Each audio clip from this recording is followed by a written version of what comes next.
watching Thrifty Kaniffy.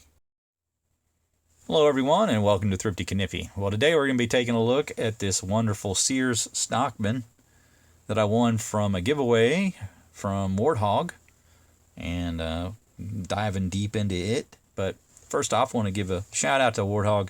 Rick over there has a fantastic channel. Make sure you subscribe to him. So just a major asset to the community and has such a fantastic collection. One of my favorite knife channels of all time. He's just a fantastic guy. So very fortunate to have won this knife. It's a really cool one, and we're going to dig deep into it and learn more about it. So what do we got? We got a 4-inch premium stock knife, and it is probably from about 1977 to maybe 1983, somewhere in there. Late 70s, early 80s for sure. We know that much. This one is a little bit different from a more common, easily available model. More easily available. I wouldn't say it's easily available, but it's more easily available.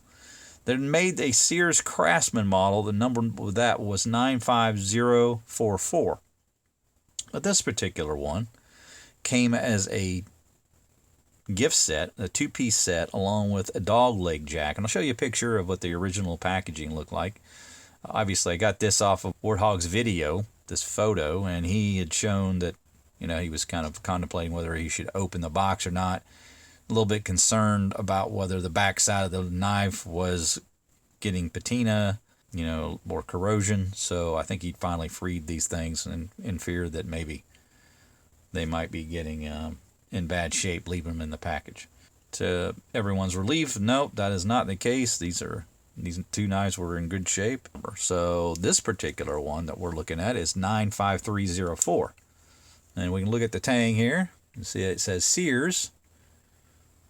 And there's nothing mentioning Craftsman at all on the blade or the handle or anything like that. So just a little bit different, a little bit of a variation from the more common knife that you see that's usually a Sears Craftsman. So this is the Sears, and it actually says carbon steel on the blade, USA, and the model number 95304. So I don't know if this was offered individually at some point or only available in that 2-piece gift set. But yeah, definitely different model number than the more common Sears Craftsman knife that you'll see on eBay. And I think Rick actually owns one of those, and he uses it. It's one of a user for him. But he broke up the set and then did the giveaway, and so I received that. So that was fantastic. So cool to know that this is a little more rare, I suppose, than the 95044, which is exactly the same size. About the only difference that I could see was the blade stamp, tang stamp, and then also Sears Craftsman. And I'll show you a picture of what the 95044 looked like. In fact, Mr. Barlow did a review of that knife where he freed it from a blister pack, and I'll show that here. This is what the Sears Craftsman shield looks like. And now that model again is 95044. And then we did a little more digging to try to find out, okay, well, who made this knife? So took a little bit of thinking about where I'd kind of seen a knife similar to this before.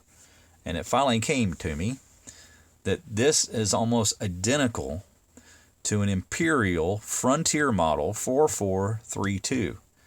And they had the old ivory scales, which are just like these.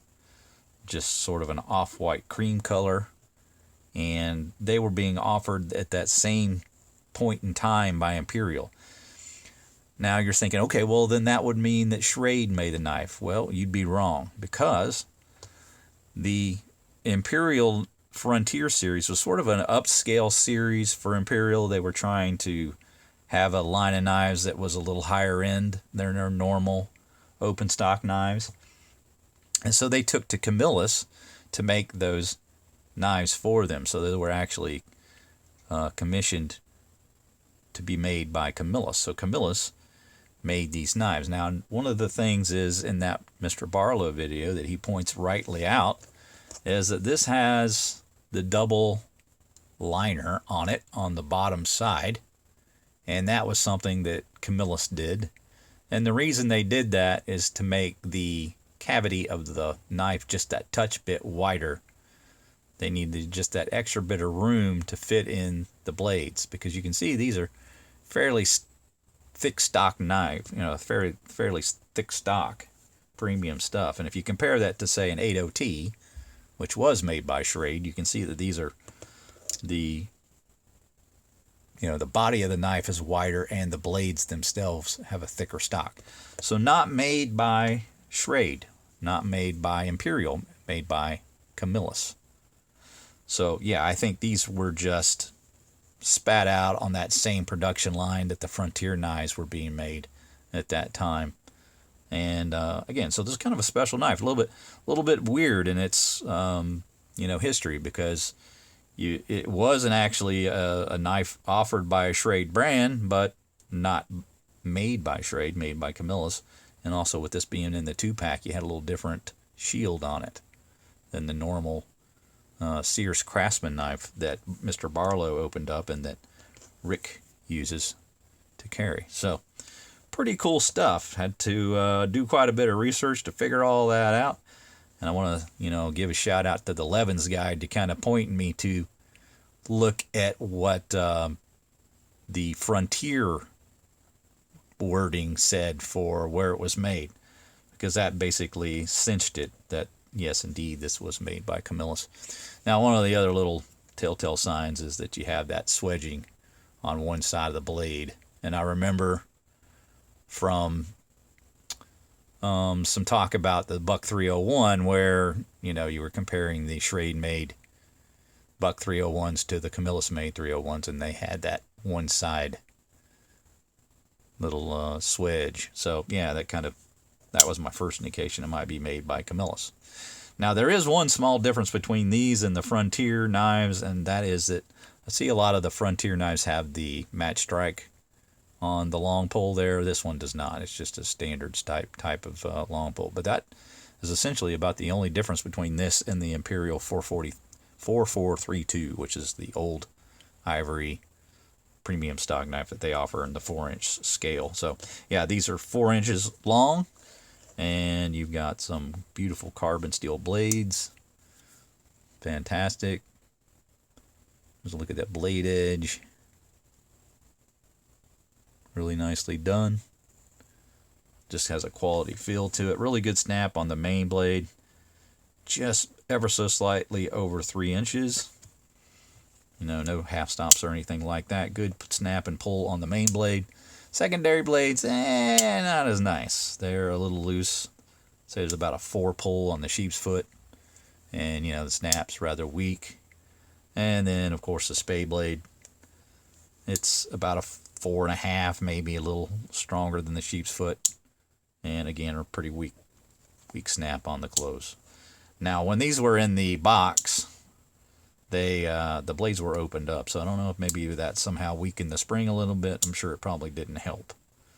But as far as patina goes, the only thing that ever really became an issue is you got a little bit of patina there on the spring. So Rick was probably right to get that opened up. I don't know how much worse that would have gotten, how dry it was after there. But yeah, it did experience a little bit of moisture apparently in the packaging.